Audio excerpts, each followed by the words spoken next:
On 26 July 2021, the MLA of South Shillong constituency, Sanbor Shullai, had been sworn in as cabinet minister in the NPP-led government. This decision had come after the Chief Minister of Meghalaya, CONRAD SANGMA, had given a free hand to the party to decide on a probable candidate for the position.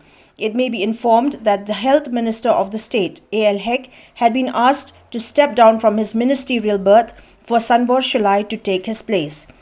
This, CONRAD SANGMA informed, is a decision taken by the party where a proposal to the same had been forwarded by the BJP Meghalaya State Unit President EARNEST MAWRIE to the Chief Minister.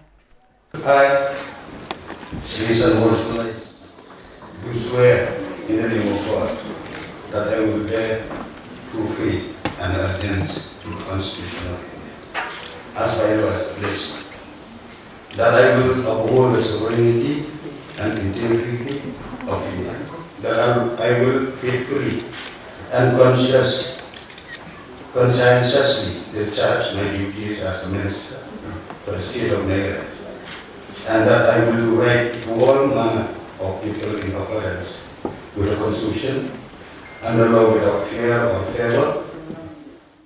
In the discussion, there was an understanding and there was a discussion between Mr. Sanbor Shullai and also Mr. A.L. Hek that they will be sharing the minister berth. Accordingly, and this was in front of all the other senior leaders of the BJP. When 2.5 years was completed, the president of the party at that point was Mr. EARNEST MAWRIE, and it was not Shri Shibun Lingdo. So therefore, since Mr. EARNEST MAWRIE was not privy to the meeting in 2018, so there was a slight communication gap. I did not want to come into the matters of the party, so therefore I had left the decision to the party to decide on how they should move forward. So I did not get any communication from the party, and therefore we did not go ahead with it at that point in time, because as I said, I don't want to interfere in the party's matters.